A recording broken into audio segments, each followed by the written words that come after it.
Yes, thank you for asking me and inviting me to this event. The first point that I wanted to make really is that psychological trauma is the stuff of life. It's not something that happens to other people. It's an experience that every one of us on this call will be familiar with.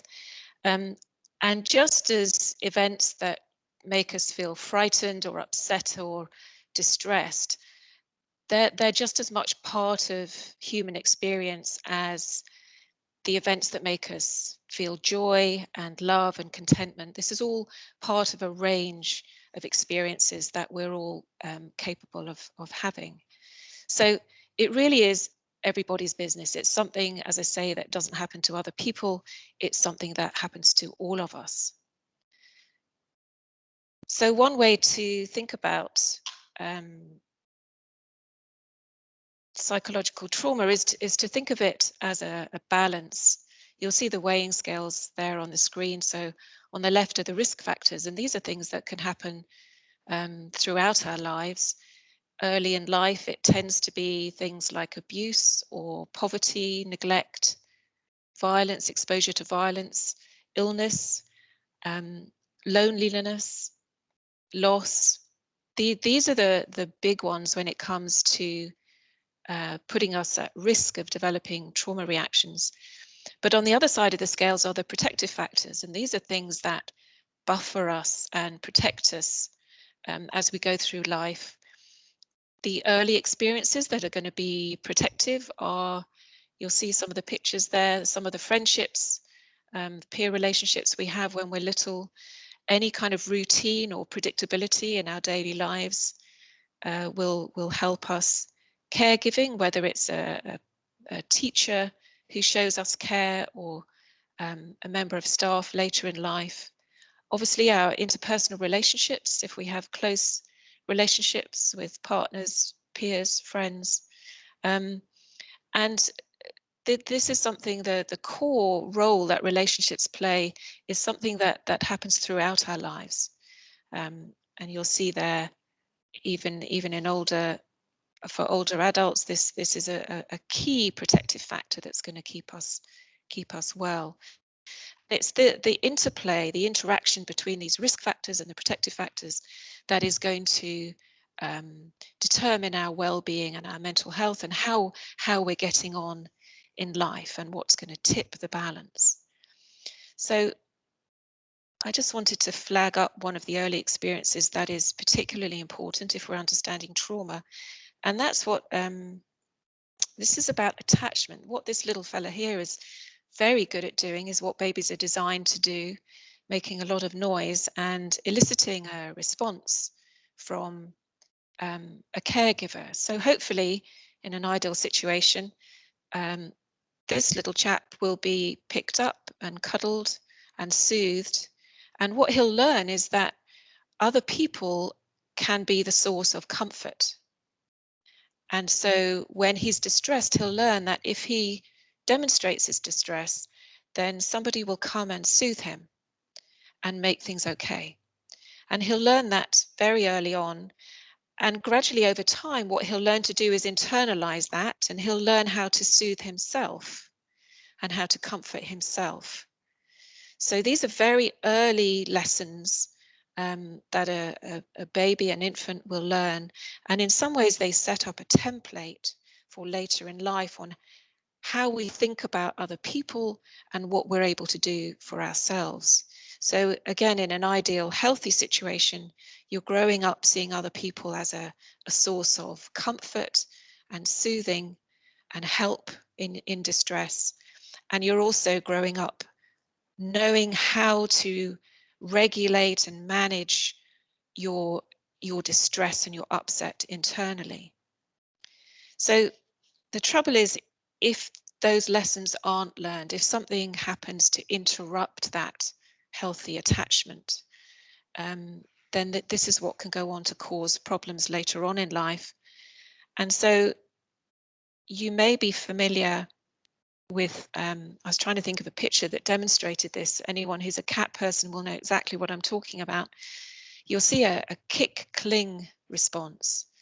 So sometimes if you're working in health or in social care, you'll find that the people you're working with will be demanding of services, demanding of help, but then when you try to offer help, they'll push it away and they'll kick it away. It's this kick cling response. And that can happen really with people who've had early experiences of caregivers who've been inconsistent. So maybe for 1 minute they're there, they're available, and the next minute they're unavailable. Or 1 minute they're available and the next minute they're abusive. And this causes this very characteristic kick cling response that plays out in services. You may have noticed it in your clients. Much more common is the kind of fear response that is elicited. So if the caregiver is a source of threat, then a child grows up basically with their brain in high alert, in a constant state of high arousal, and other people then become representative of a threat. And certainly at the River Centre where I work, which is a trauma service, we looked at the sort of attachment styles that our clients had. And you'll see here that there's different styles, but by a long chalk, by far and away, head and shoulders above the other ways of interacting with people, our clients had a fearful style of interaction.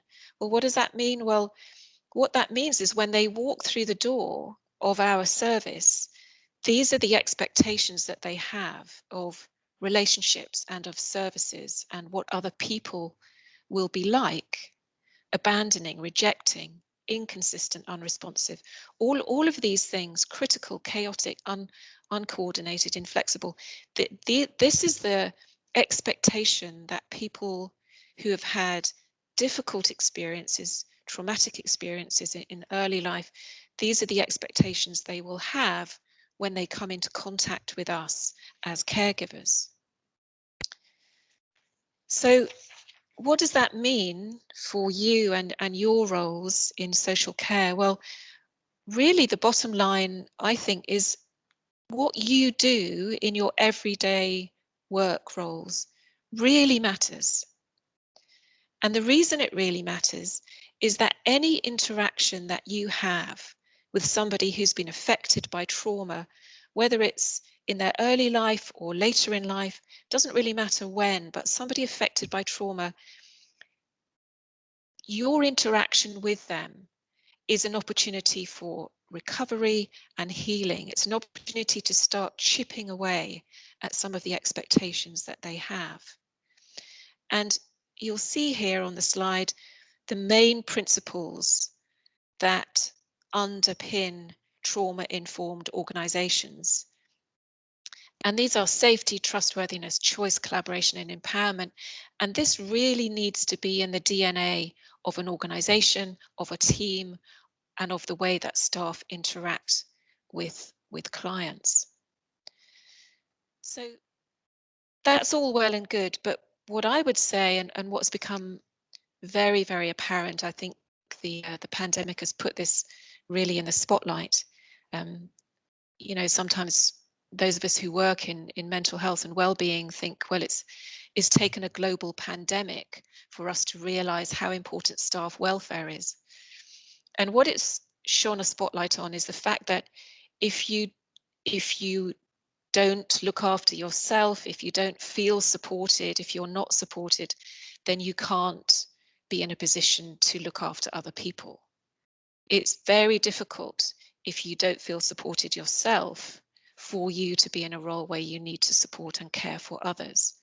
So it's really about flagging up the importance of well-being and self-care. The picture here, you're probably wondering what that is, but you'll be aware if you've been on a flight that one of the first things that the cabin crew will do is remind you that if oxygen is required, put your own mask on first before you attempt to help somebody else with theirs. And this principle is really behind a lot of the messaging that we're trying to get across to people, is that Self-care is absolutely crucial. If you're not able to care for yourself, it's going to make it very difficult and compromise your ability to care for others. So how do you do that? Well, this in some ways is about trying to build yourself a psychological first aid kit. We all have one of these. Um, it's about trying to figure out what have you got in your kit already and what might you be able to add. So in other words, figure out what it is that you do that keeps you well. And that can be all sorts of things. It's going to be different for different people, but just to highlight the things that the evidence and the research tells us keep people well, and have a think about whether these are already in your toolkit or maybe whether you need to add them in. So putting boundaries around your work, figuring out what makes you feel happy and relaxed. It's been a relatively recent revelation to me that being outside in nature, digging in a little vegetable plot that's in the garden, that actually that works for me. It may not work for everybody, but figure out what works for you in terms of just relaxing you and giving you some time out. Healthy diet, of course, watching your alcohol. The temptation to self-medicate has been particularly high recently. Make sure you take your holidays. Yeah, not all of us manage to do that for various reasons, and I think it's one of the responsibilities of managers to keep an eye on that. Make sure that you're getting the breaks that you need. A good sleep routine, obviously, it's as important for children as it is for adults to have a routine. The golden rule, if your sleep is disturbed, is get up at the same time every morning. There's a lot of advice around about sleep. It's the most common mental health symptom is poor sleep, disturbed sleep. So if you're having trouble with your sleep, do your best, regardless of whatever quality of night sleep you've had, do your best to get up at the same time every morning. It sounds paradoxical, but what you'll do is you'll create a situation of sleep deprivation, and that will trigger a resetting of your body clock. And then obviously spend time with friends and family. It doesn't have to be face to face. Clearly during the pandemic, that's been compromised, but do take any opportunity you can. And exercise, given that for a lot of us during the pandemic, our alarm systems, our internal alarm systems have been on high alert, red alert constantly, then exercise is going to compensate for that, the adrenaline. It will help us deal with that. Get to know your early warning signs. If you don't know what they are, ask somebody who knows you well. This is likely to be some of the stuff on this list: poor sleep, feeling on edge, avoiding things. Yeah, ask somebody. I asked my husband and he told me straight away. You go quiet, Claire, you become monosyllabic. When I say, are you okay? You go, yeah. When I say, are you all right? I'm fine. So figure out what your early warning signs are, because the trick in terms of your well-being and your self-care is to know when it's coming before it actually comes. If you can figure out, then the trick is early intervention, get in there fast and take action. And what about work? This probably looks familiar to some of you. I know that's how I'm feeling at the end of some of my work days. Oh, I've gone the wrong way with my slides. Here you go. So trauma-informed organizations, these are the kind of things, and I apologize for teaching grannies to suck eggs here, but this slide really does flag up what the research tells us will help organizations become resilient, help keep staff well. So your professional identity, it's really important that you have clarity of your role. You know what the purpose is of the job that you're doing. A sense of competence is important not only that you know what your job is, but that you feel you're able to do it effectively. Preparation and training, crucial, so that we know what expectations to have, that we know that we have readiness, that we know what's coming and how we're going to deal with it. Feeling valued, this was something that was referenced earlier by Jessica. It's not just external valuing. Our own organizations need to communicate that to us, that we are valuable members of staff. Looking out for each other. I made this photo particularly large because this is the big one. Again, the research will tell us what matters in terms of keeping us well and our recovery from trauma is the support that we get from our peers and our friends and our family and our colleagues. So this is the big one, looking out for each other, knowing that our colleagues and our managers have our back. Opportunities to talk. This is, I don't mean a formal debriefing, but I mean knowing that if you need to talk, then the opportunity is there. And then the last one on this slide, knowing when you're not okay and being willing to seek help. And it's that willing to seek help is the important bit. You can have the best support services in the world, but if you're not willing to seek them, access them, then it's not going to be of much use to you. And what we're talking about really here is building the resilience of members of staff, of teams, of organizations. We talk a bit about it like if you think of a tree, the way that a tree will bend in the wind, it's not that you don't feel the effects of trauma. It's that you learn and build your ability to bend with the wind and to pick yourself up again. We use at the River Centre where I work, we have lots of these weebles. Remember, some of you may be old enough to remember the weebles wobble, but they won't fall down. I mean, this is just a metaphor for resilience and understanding that you can't stop the waves, but you can learn to surf. You're not going to stop the trauma and the knocks, but you can learn how to get back up again. I make no apology for highlighting again the absolutely crucial role that peer and social support is going to play in this.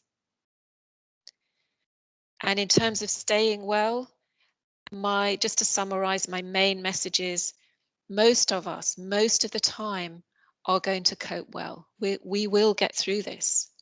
Human beings are remarkably resilient, adaptable, flexible. Somebody I saw in the chat line talked about neuroplasticity. We are, as a human species, quite amazing, but it will help keep you amazing if you know what it is that keeps you well. And if you're not coping, know that help is there and seek it so that you can get back on your feet as quickly as possible. And my last slide, my device. What are you doing? I'm using my device. What is your device? My device is the sky. Does your device have many applications? Yes, it has sun, moon, clouds, and birds. And do you have to recharge your device very often? I don't ever have to recharge my device. It recharges me. So I'm going to finish there, and apologies, that was a bit of a gallop through, but I'm just aware of time. So I'll hand back